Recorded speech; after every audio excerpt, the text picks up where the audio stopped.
Hello everyone, thank you for joining for another video. And today I bring you a Beiguang piece that took me a while to get done. I was supposed to come out with this when the Light and Lantern Ride event came out. However, I took a long time to catch up on the event. I took a long time to paint the image. So I was late. I did the whole process during the stream. As you can see, this is a recording of the stream. However, I finished the sketch off stream and then came back to the line art. That's why you only see the recording of the line art process and then the coloring. But yes, this is based on the Lantern Ride event and one image of a couple of cosplayers that I had saved a billion years ago. They are Brazilian cosplayers that came up with this TikTok that I really loved. I think it's one of my favorite TikToks out of all the Genshin ones, the Beidou and Ningguang TikToks. It's my favorite, honestly. And I'm gonna leave the link for their account. They are currently doing some Yai and Raiden Shogun cosplays, some Vi and Caitlyn cosplays as well. They're not really focusing on Beidou and Ningguang at the moment, but they're amazing at what they do, and the video is super funny. It's just great. So yeah, the pose, the reference for this art came from this TikTok that I had saved in a while.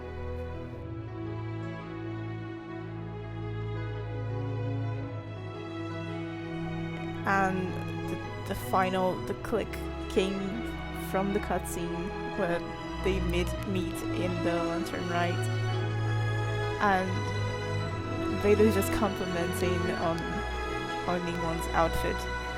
That made me really happy. I think it was evidence for the ship.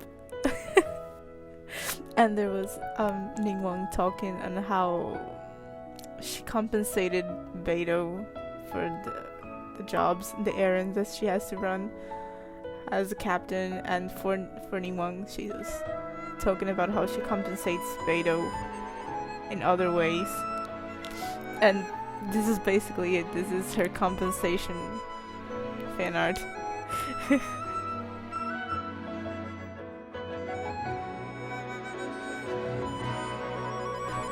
So, since you're seeing the line art, I changed a few things on Beidou mostly. I added a few braids because I love drawing braids on hair, and I added a bit of muscle because I think Beidou would be buff. I love drawing buff Beidou, so that's why you might think she looks a bit big, and her hair is drawn differently than people usually do, and from the original design. That's why.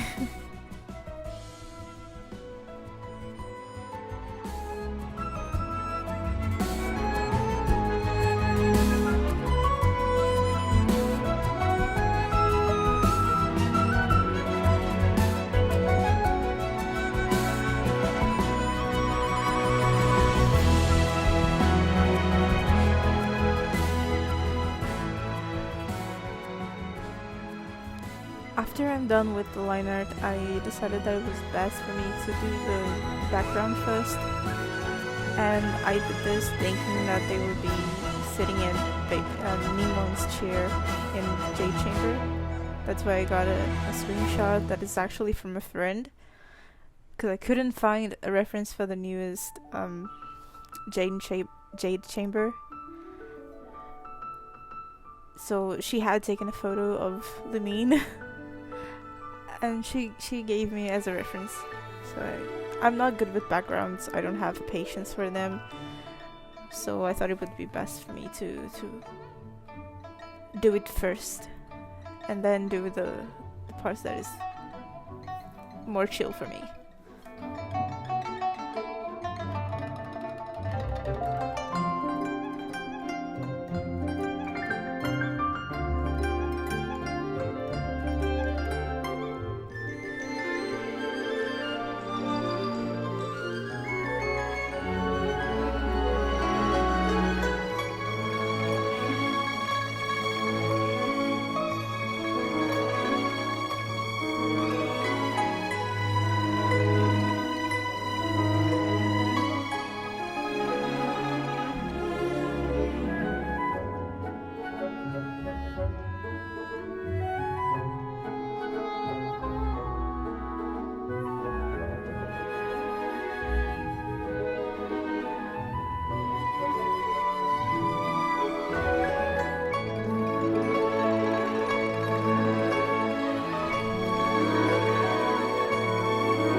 Well, I talked about this on stream, but I ended up deleting the audio because of the music that was in the background. But you will see that besides the changes on Beidou, like the drawing differences on her structure and the hair, you will see that I changed a bit of Ningguang's design because she doesn't have her tattoo on her leg, and I don't know if it's a tattoo or not, but I like to think it is. And it's one of the things that I really like on Ningguang. That's her tattoo. So I put it back in on the same place that it is on her original design.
And then I just moved on to Ningguang's very complicated New Year's outfit. It's beautiful, but it was a bit complicated.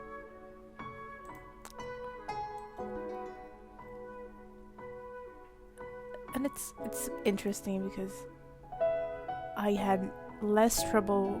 I said that Ningguang's outfit was complicated to draw, but to paint it was tricky because of detail, but it wasn't complicated in color because things were very well separated on the original piece, so I had a very clear idea where everything went. When it came to colors, but not on the design, I was a bit lost at some point.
And for Beidou, I changed her skin tone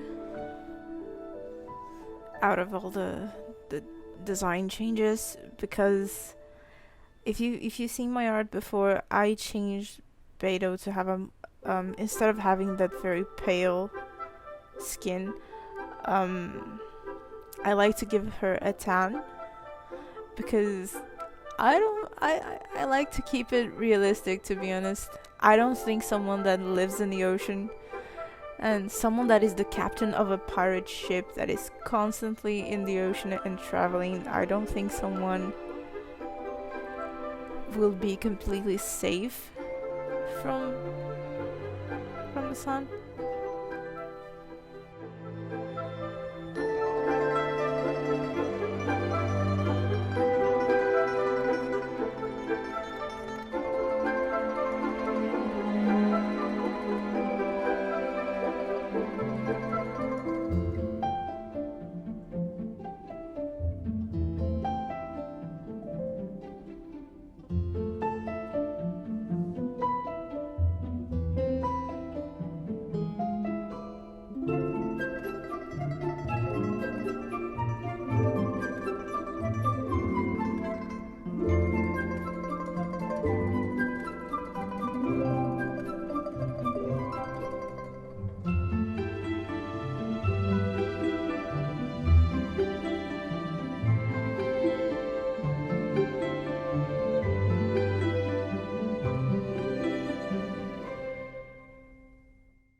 However, one part of the design that was complicated was Beidou's, and not because of the trace, the drawing itself, but because of the colors. I didn't realize that Beidou's outfit had similar tones, as in her parts of her dress that you would think are black are not exactly black. They're more to the browns, like very dark browns, and her hair is brown, so you get a lot of overlapping brown shades.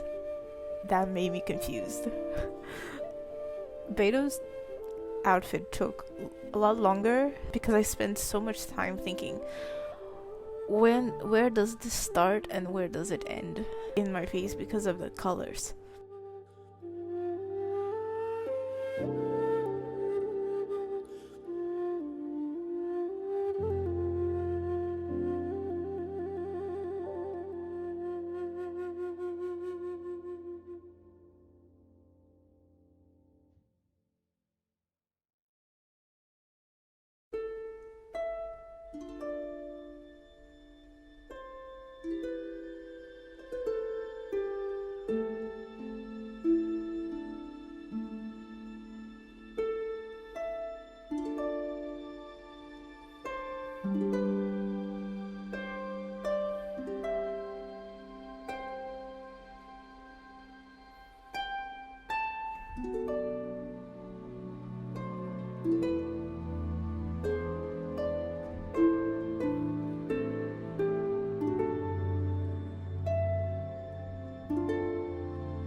So yeah, after I was done with Beto, as you can see, there was a lot of back and forth because of the problems I had with the painting, with the colors.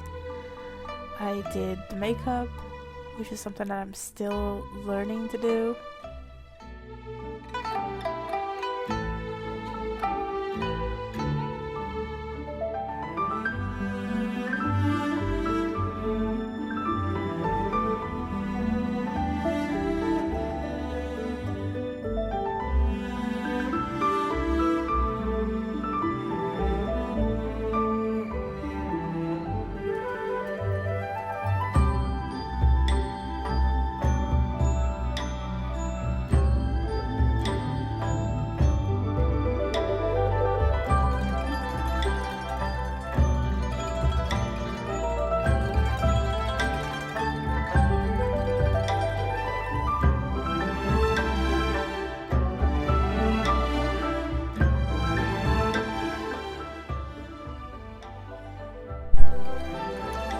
So yeah, after I was done with the flat, I began adding some blush and just a bit of redness to the skin because it is very dead if I don't do it. I don't like it, so I like to include a blush everywhere. It's not blush. It's just a redness to the skin.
I got back to doing ones because I realized some of the little details of her outfit were missing.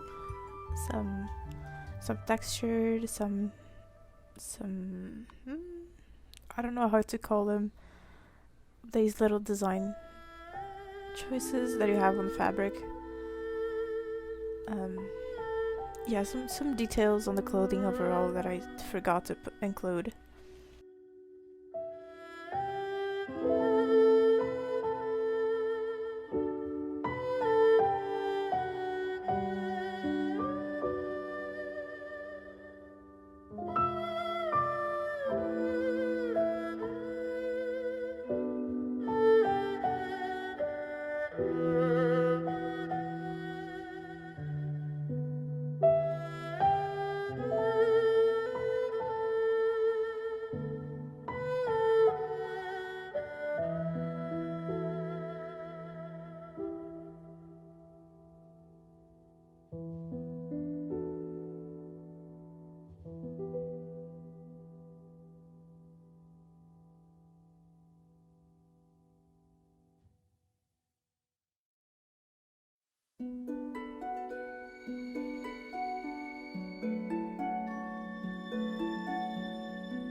And then I went back into painting the background.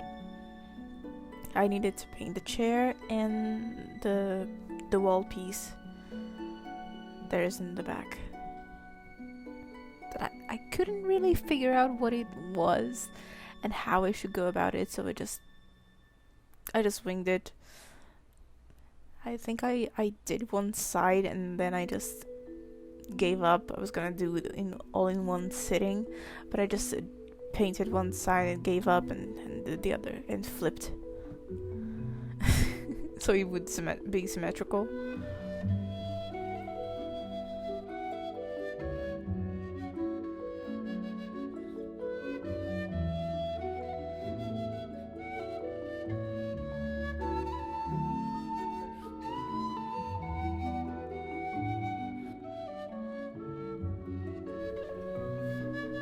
And then there is a few textures on the background that I needed to include. I wasn't quite sure how to replicate it, but I did it somehow.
And then I was into the magic process.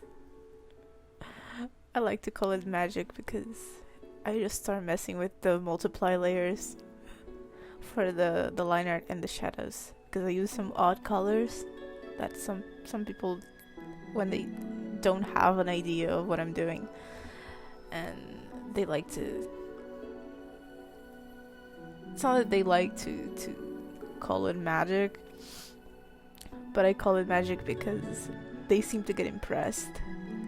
It's a very trust the process kind of thing, because it looks like I'm ruining everything, and then all of a sudden I click multiply and it's done. It's beautiful. It has depth. I don't know how to say this word, but you understand it. So it's kind of a trust the process and magical point of the piece that I enjoy quite a lot, because I've had multiple encounters with people that they look at me like I'm ruining everything, and then they realize what I've done and oh my god. And the last thing that I need to do is lighting. Some effects for the lighting that is probably coming from the top, some vision lighting, some gem, just to give that last ambience to the piece, give it more depth, just to complement, I guess, to make it seem that like the background and the characters are part of one thing. And that's it. The piece is done. I just tweak it here and there, and it's finished. I hope you enjoy watching my process, and I've been doing most of my fan art and most of my commissions on stream, and I'll be happy to have you there. Come say hi, paint with me. I have a few people that just go lurk and we work together because it's good background noise. that's something that I actually do with other streamers. I turn them on and then I go back into my own activities for the day. So I'll be happy to have you. We've been streaming every Tuesdays and Thursdays at 5:30 p.m. GTM -3. don't forget to subscribe and come drop a follow at Twitch. We're trying to get affiliate, and we need 50 people there, 3 people watching on average, and it's been a ride. We're almost there. We got this.